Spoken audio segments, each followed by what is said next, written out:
Back in August of 2024, the Walt Disney Company announced at their D23 Ultimate Fan event that both Cars and Villains themed lands would be coming to the Magic Kingdom, to the elation of fans in the audience. In a rather cowardly move, however, 2 days following their initial announcement, and only after the event had officially concluded, Disney then revealed that their, quote, Cars-themed expansion would replace the much-beloved Rivers of America at Walt Disney World. Fortunately for fans, however, the South Florida Water Management District would temporarily upend Disney's plans by rejecting the company's initial permit application and request a series of changes upon their resubmission. Now, the Water Management District has provided Disney a response, and let's just say fans might want to visit the west side of the half-century-old theme park as soon as possible.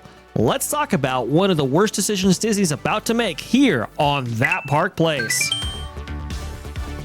Let's go to what is obviously the main story of the day here for all of us theme park enthusiasts. Walt Disney World receives permit to bulldoze Rivers of America, and Tom Sawyer Island will move forward with controversial Cars expansion despite fan outcry. I'm going to say the Cars expansion itself, probably a plus, but definitely not in the context of filling in the Rivers of America with concrete. This one from Marvin Montanaro of That Park Place. Disney has officially received approval from the South Florida Water Management District, which I have since I was in the 8th grade, called Swift Mud, to begin construction on a new Cars-themed land at Walt Disney World's Magic Kingdom, a move that will erase classic attractions like Tom Sawyer Island and significantly alter the Rivers of America, Frontierland, and Liberty Square.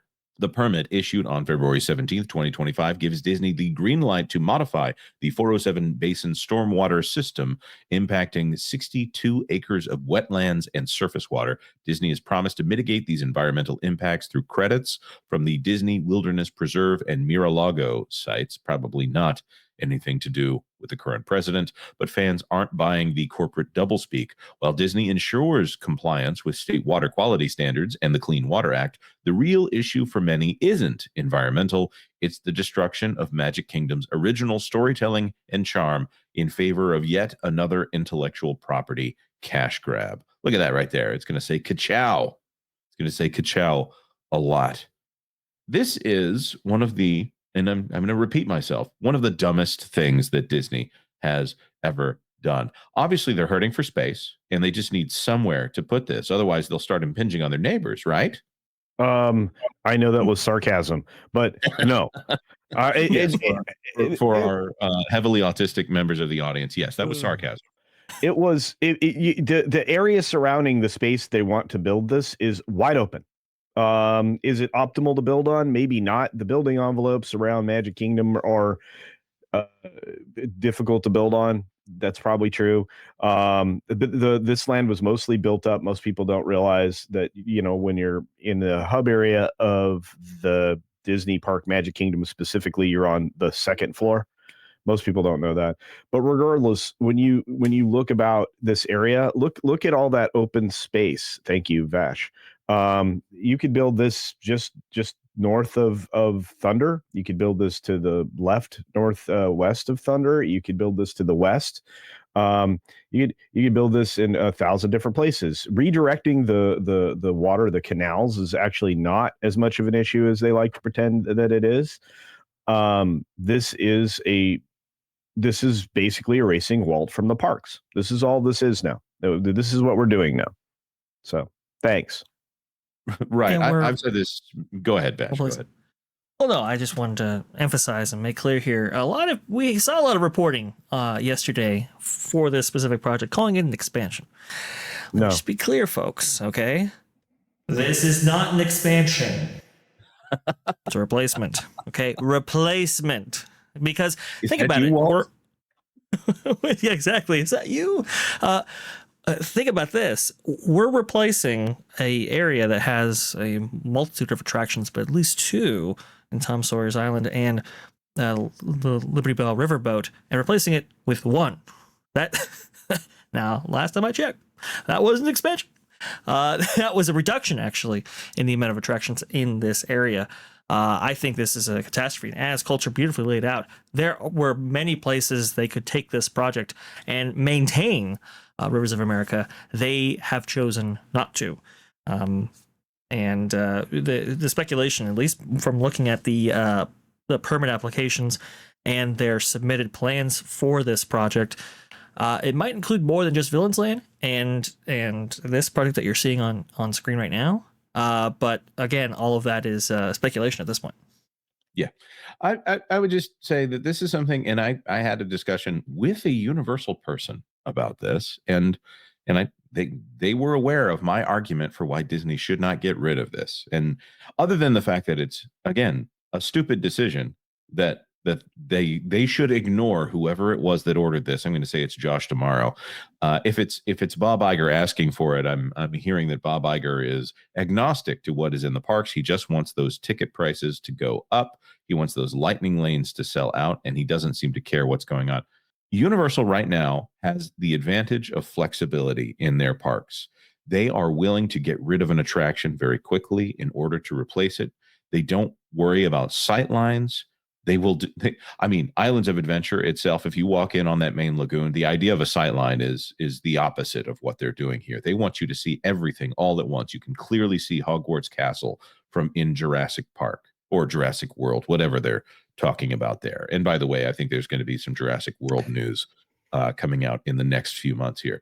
What Disney has here is something beautiful within their parks. This is something that Disney, well, I soon to be a former Disney, used to be able to have beautiful things in their parks that you could sit down and go, wow, look at what they did. There's something great here. It is terraformed beauty as opposed to created beauty. They've adapted to having this in their park. By the way, Rivers of America is constructed. So all of this stuff about where they can and can't build, there wasn't a river here originally, but now there is. Culture, what were you going to say? Oh, just that, one of the beauties of Universal Isles of Adventure, as you mentioned, is the fact that you may not be able to escape everything as you walk around that lagoon. But when you enter an area, your sightlines are preserved. If you walk around Hogwarts, if you walk around, we were just there, Jonas, the Velociraptor area, all of that.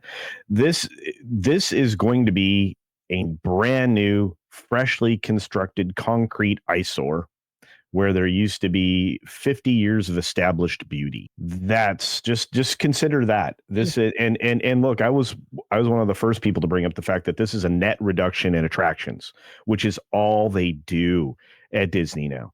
You're getting far less for a lot more. And I'm surprised that the outrage did not cause them to rethink this, because they just got rid of the stories matter bologna sausage people that forced this craptasticness upon us. And I'm like, hey, you got rid of the bad idea people. Maybe not. I don't know, but hopefully. So maybe don't follow through on bad idea. Well, it would be so easy. Reimagine Tomorrow.